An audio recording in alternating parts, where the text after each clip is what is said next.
Okay, let's get going. And as people start keep on coming in, hopefully they'll just miss my introduction and not the other exciting bits. But firstly, good morning, everyone, and welcome back to our 18th webinar in this series, exploring how tax technology can help you. This, unfortunately, is our last webinar of the year. We suspected one or two of you might be busy on the 25th of December, which is when our next event was scheduled. But don't worry, we'll be back in the new year. Usual housekeeping points today. Today's session will be recorded. There will be an opportunity for questions. Please do use the Q&A facility at the bottom of Zoom. Follow-up sessions as always, and we will keep it to 30 minutes. So I'm Ian Bowden. I'm the tax partner and head of BDO's tax automation practice. This series explores the art of the possible. All our previous events are now on our website and via our YouTube channel. Be sure to like and subscribe to be kept up to date on all new content. In this series, we do like to bring insights into hot topics and showcase different vendors. And today we do a bit of both. Really excited to be joined by Russell, who returns to the series. I think it's actually, you may have even done the first one with us, Russell, many moons ago. Yeah, and a debut for Dhruv, both from Tax Systems, who are the creators of Alphatax. Thank you both for joining. Really excited to hear what you've got to say. With tax teams under increasing pressure from new and more detailed requirements, it's probably fair to say that there's a significant interest in how technology can help. It's really important that organizations are taking that holistic approach to make sure they're not building themselves into point solutions. But just before we hand over to the tax systems teams, we do like to provide a bit of a market view in terms of what we're seeing from BDO's perspective. We have covered corporate tax themes recently, including Pillar 2 and tax provisions. So I thought I'd take a little bit of a left turn here and hand you over to Jason Land, who's one of the principals in our team. Jason oversees the change management and the governance when we implement these systems. And I thought it might be helpful just to remind us of the process points that do sometimes get overlooked. And we want to get the best out of our exciting new purchases. So Jason, over to you to give us some insights. Thanks, Ian. Thanks. Good morning, everybody. So talking about the implementation of these systems. So the deployment or configuration of any tax systems needs to be carefully controlled and managed if it's going to be successful. Overlaying good technology to a bad process is never a good idea. As a result, is often a bad process which is technology enabled. Where I've seen this in the past, we have found that the technology is either abandoned entirely within a fairly short period of time, or a re-implementation is required, and it is never a good answer. Spending the time to do the implementation properly and in the right way really is the best approach. Cutting corners or trying to make the technology work in ways it wasn't designed to support often leads to a suboptimal outcome. That's why using subject matter specialists who understand both the tax and the technology is key, as is the initial planning to understand the key objectives, the current landscape and the challenges. Getting all of this in place before any fingers touch a keyboard, and then running a project management office or PMO overview and setting up regular status meetings are really important. Those meetings measure progress against agreed timelines, assess the impact of any dependencies or challenges on the delivery, and then plan ahead to the next period to assess the upcoming activities and what needs to happen to ensure success. The importance of this can't be underestimated, and there are invariably multiple teams involved in these types of implementations, especially when you get to user acceptance testing, and hence there's a real need for these things to be planned for in advance. These types of projects aren't delivered in isolation. There are often dependencies on other projects, and there's always a need for some level of data integration, as I'm sure that Russell and Dhruv will come on and talk about. And there's always need for some level of data integration. There's often a point of tension that needs to be managed, and sometimes will influence the deployment strategy, right? If things aren't going quite as planned in other parts of the other projects. Additionally, the technology and the process itself needs to have the right governance structures put in place. The processes need to be clear and aligned with the way the system's intended to be used, and the controls need to be in the right place, actually manage the potential risks effectively and be able to be evidenced. And this is really important when there's reliance placed on the outputs and often the auditors asking those tricky questions. Thankfully, technologies often allow the introduction of automated controls and validations, and these should be leveraged as much as possible.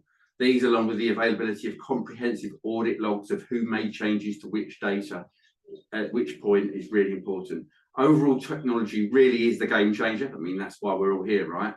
but the way it is implemented, the way it is controlled, and the way the governance operates must be aligned with your other systems, your wider needs, for it to be really successful. Thanks, Jace. Russell, over to you. Thank you very much. So I'm just going to kick off with a few slides. I'm sure somebody will shout at me if they can't see them, but hopefully they should be displaying. And just to give a little bit of background before we show you the technology, and I think lots of people on the call will know us as Alphatax. We are tax systems, and we've had Alphatax out in the market for 36 or 37 years now.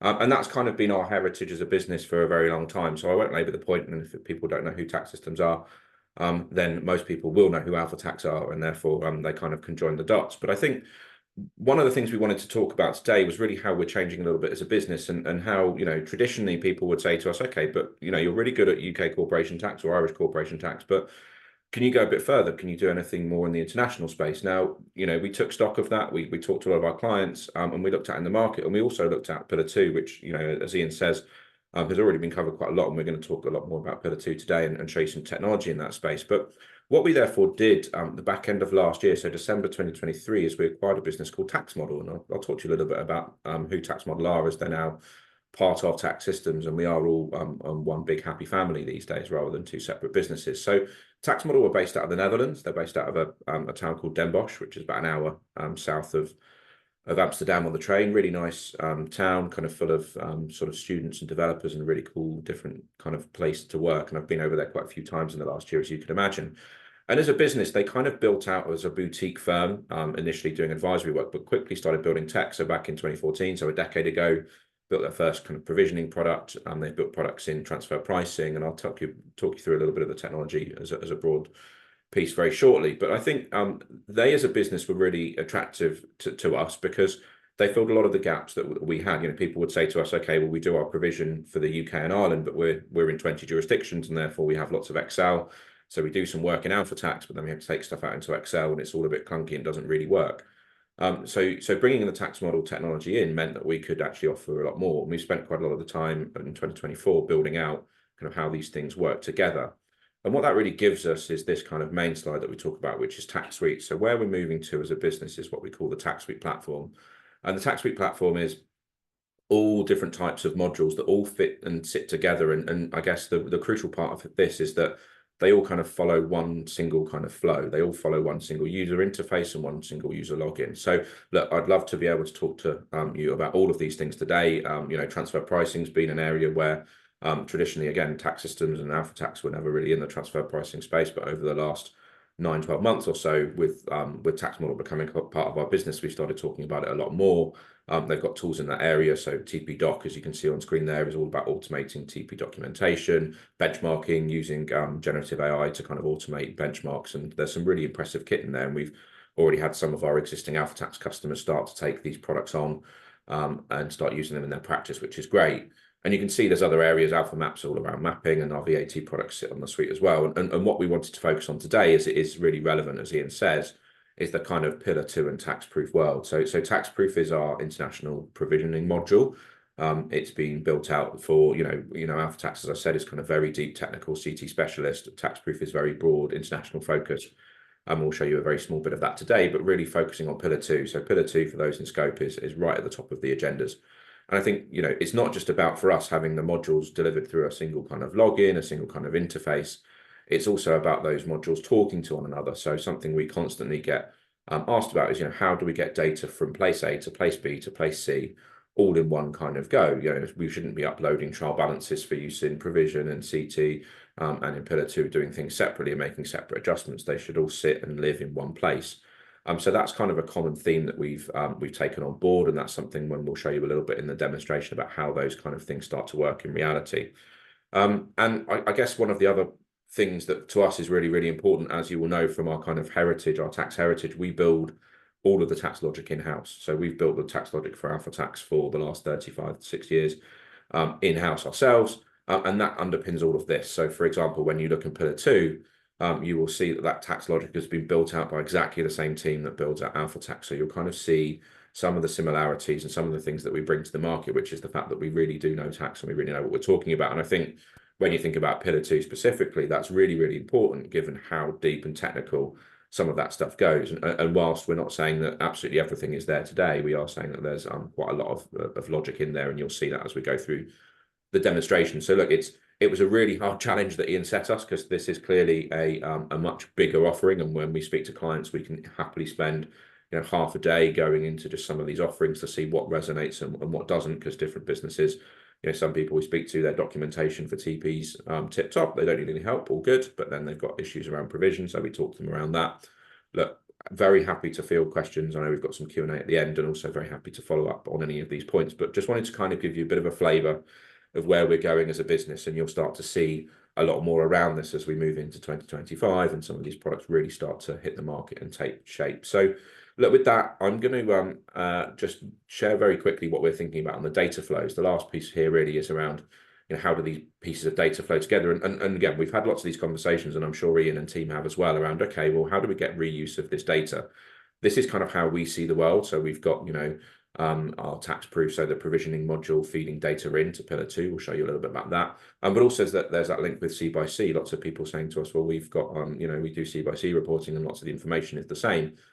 Yeah, that's exactly our view as well. So CbC returns going forward should not be kind of that standalone, isolated process. They should absolutely be interlinked with Pillar 2 and populated with data from Pillar 2. And also back the other way, of course, when you're thinking about safe harbors. So look, there's loads we could show you. What we've tried to do is put together a sort of 10, 12-minute demo to show you kind of some of these pieces working together, focusing on Pillar 2, but with a little bit of tax proof. But as I say, there's way more that we could talk about. But I'm going to hand now over to Dhruv, who is going to jump into the tech. Brilliant. Thank you very much, Russell. Now, the first thing I'm going to do is share my screen. Fantastic. Now, first thing I'm going to mention is when users access the Taxsuite platform, they'll be presented with this landing page, which is a platform for a modular suite of integrated applications. On the left of the screen, you will see a range of products covering regulatory, tax accounting, through to transfer pricing. And in time, we'll be adding corporation tax with Alphatax. So everything will be housed within the one ecosystem.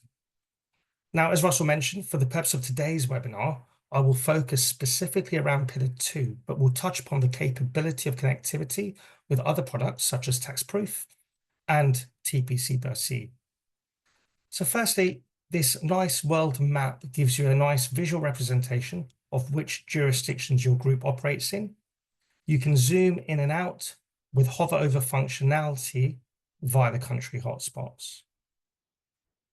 On the right of screen, we have a filter to provide additional insights with dynamic updates for the top-up tax amount, top-up tax percentage, and your globe income. You'll see at the top of the screen, there are a number of tabs. We have this banner with the group ETR impact showing the top-up tax amount, as well as the pre and the post Pillar 2 position for this group. The safe harbor analysis identifies which jurisdictions have passed the transitional safe harbor tests. In this case, we can see it's Germany and United Kingdom, and which ones will need a further Pillar 2 assessment. We also have a nice visual for your SBIE. So this is on a jurisdictional basis and is a carve out of your payroll costs and your tangible assets. Now, what I've just shown you on screen is very much the high level overview represented in a nice simplified graphical format. What we want to do is get into some of the detail. So at this point, what I'm now going to do is when I click onto the Open Pillar 2 option, this will take you to a dashboard where you have 6 compliance steps from initialized through to closed. Each card represents a jurisdiction, as you can see with the country flags. And within each jurisdiction, you have a number of constituent entities. So as and when tasks are complete, the respective cards will move down the chain. I can show you an example of this working later. There is a useful toggle which allows users to flick between visuals.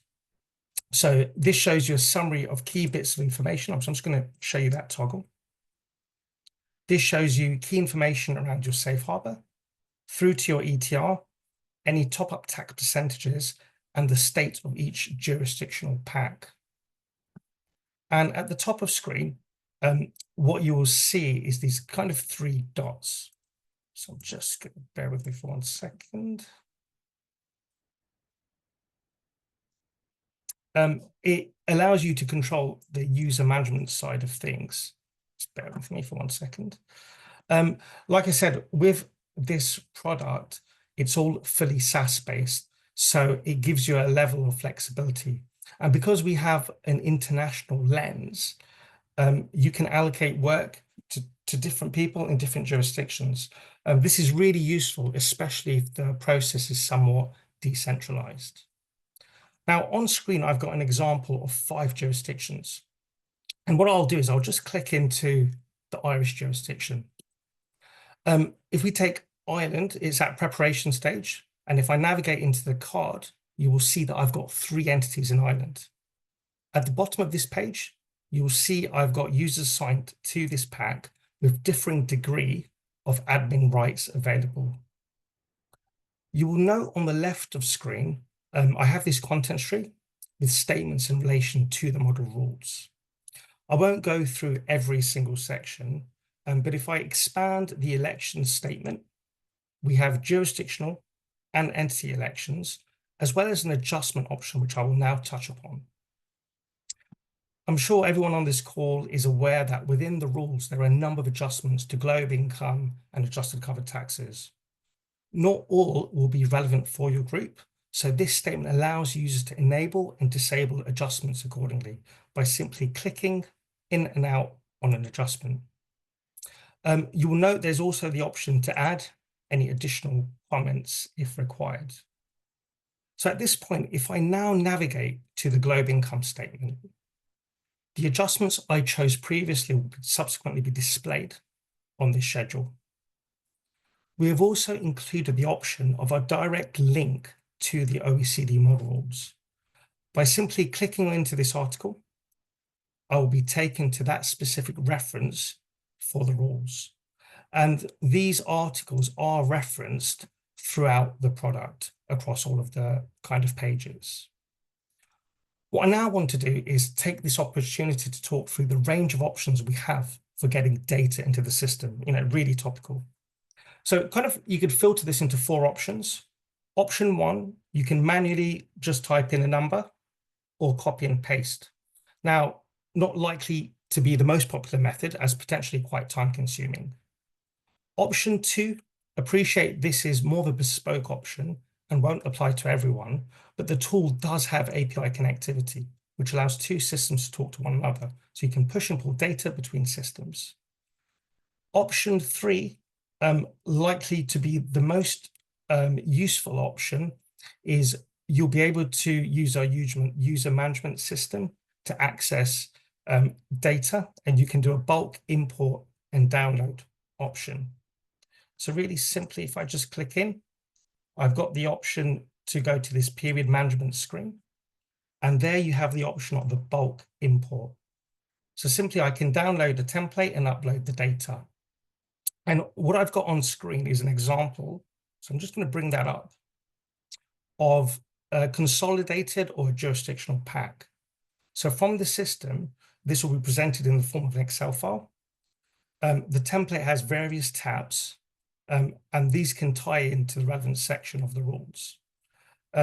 You can actually manually just input data, you can copy and paste. But what has been quite popular with clients is I've just got an example, you'll see with the green tab, of HFM P&L data.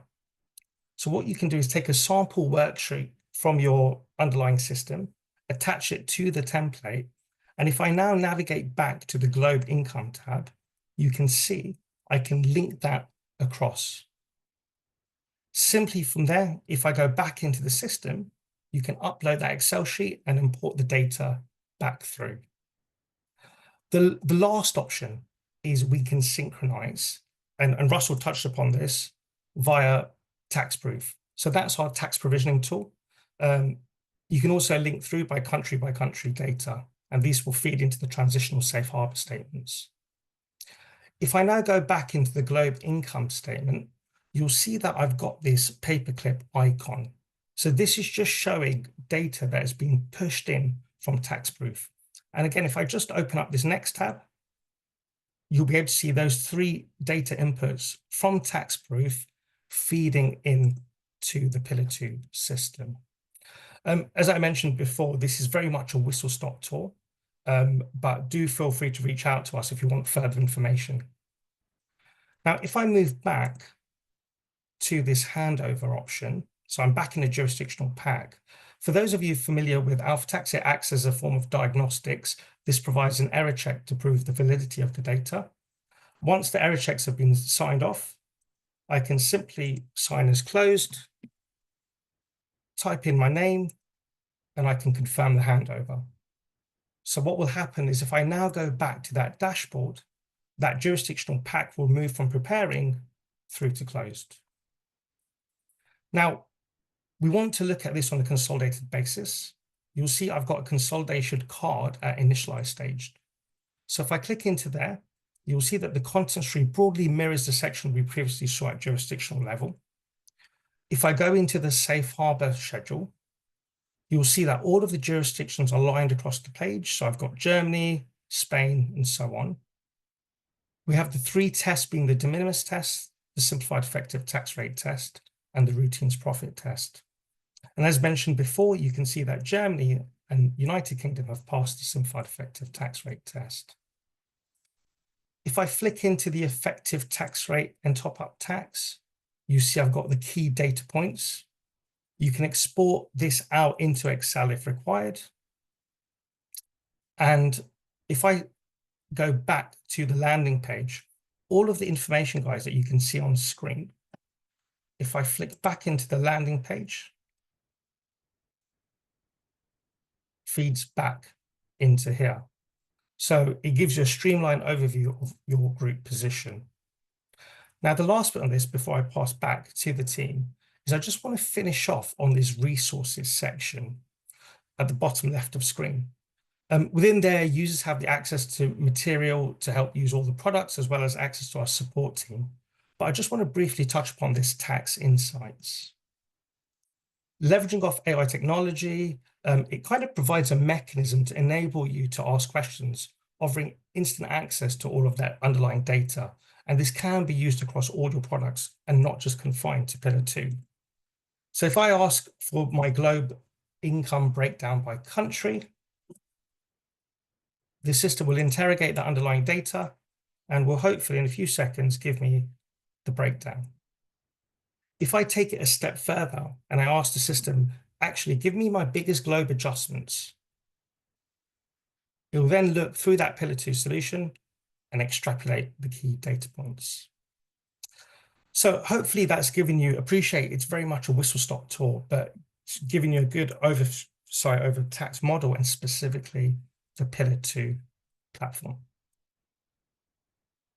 At this point, I'm just going to stop sharing and I'll pass back if anyone has any questions.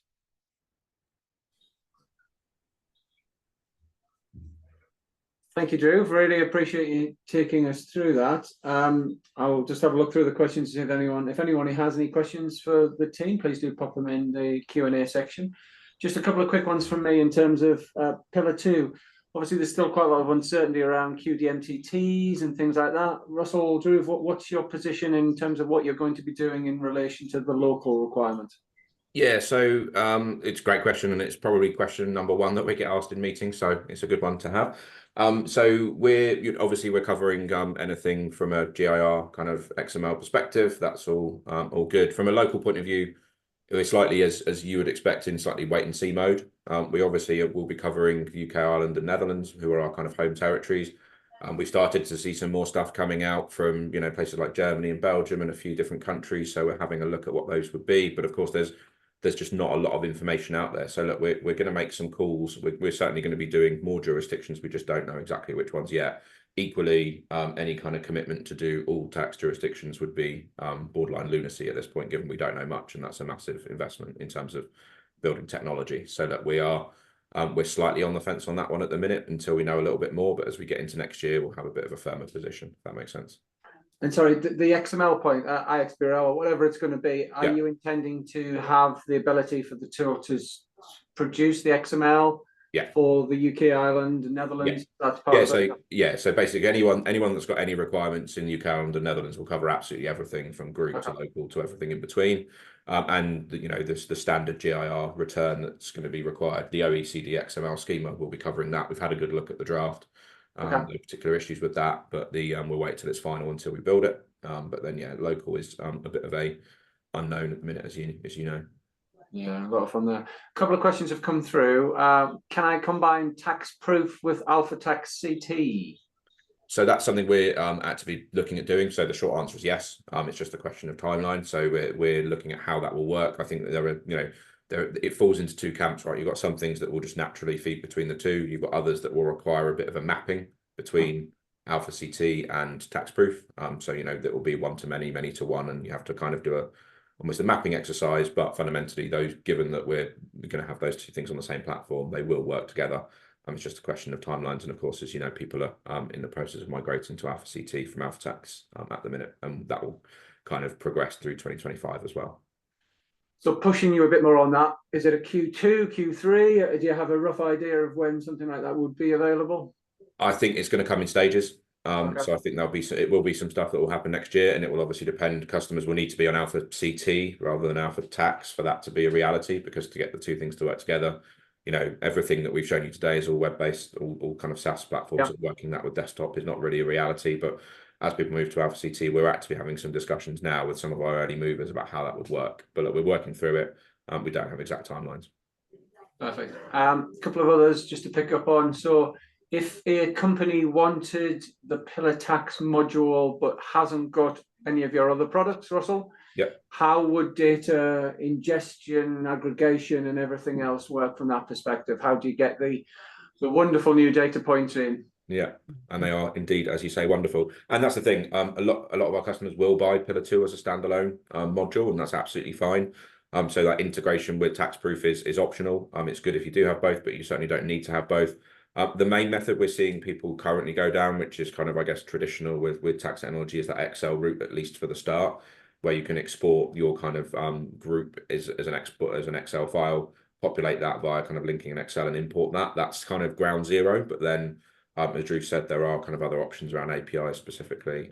We are seeing some customers start to talk to us about, but usually with these things, it's a start with Excel and go from there. But it does vary by client. A couple of others, and some of them are getting a bit specific, but can the system deal with partnership structures? As in terms of the Pillar 2 part, yes. So the Pillar 2 part does work through all of that, and if there are very specific questions on Pillar 2, I will take those away and get our product team to answer them. But that's one that we've had a couple of times, so yes. Yeah, and this one I think you've already answered, that migrating from Alphatax to Alpha CT is required to use Taxproof. From an integration point of view, yes. You could of course use them as standalone for the time being. So if we've got some of our Alphatax customers who are going to be rolling out Taxproof in the new year to have as a standalone product, but they'll still be on Alphatax. But then as they migrate Alphatax to Alpha CT, then those two things will join up as well. But they're bringing in Taxproof specifically because they've got challenges around provision today. So it's kind of a multi-step process, if that makes sense. Fantastic. We've got 30 seconds left. Any last and final questions from those that have joined us today? Now is the time. Otherwise, we will thank Russell and Dhruv very much for taking us through that today. I think it's really exciting seeing how the software vendors are adapting to the market, new acquisitions, new things coming on board. And I think what's really good to see is the ability to integrate products across the suite. I think that was the point of Jason's conversation at the beginning. And the point around having that holistic approach is look for opportunities where systems can do more than one thing and potentially reshare data across. So you're not having to implement systems separately each time. But no further questions have popped in the list. So it just is over to me to thank you all very much for attending webinar 18. I hope you will join us after the Christmas or the festive break. If anybody does have any suggestions on vendors they would like to see next, please do let me know. But I'd just like to thank Russell and Dhruv, and of course Jason Land, for their time this morning. And I hope everyone has found that very useful. And thanks very much, and speak to you next time.